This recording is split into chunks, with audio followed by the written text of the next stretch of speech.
us about extreme interviewing, that is, asking candidates very strange questions like, what dinosaur would you be? Okay.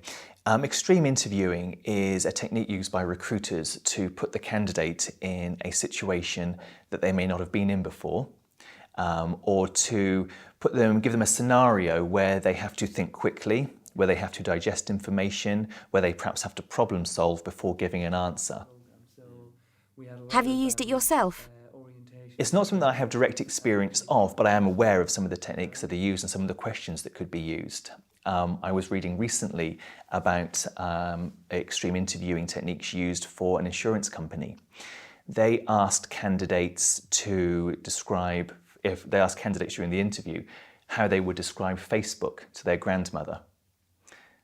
What the recruiter was looking for was for that candidate to display an element of technical skills and technical awareness, also to display communication skills and how they would explain Facebook to an audience or to somebody who doesn't understand modern technology or modern social media. Do you have any others?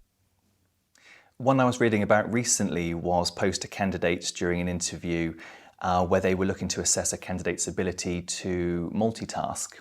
The candidates were asked whether they would want to fight a horse-sized duck or 100 duck-sized horses.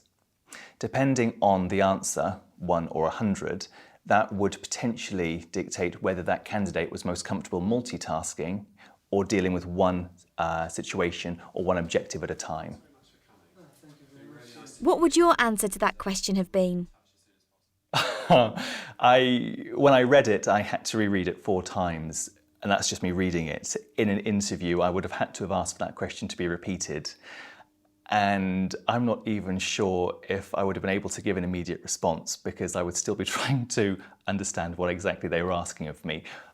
I guess for me personally, when I'd thought about it, I would have said 1 horse-sized duck.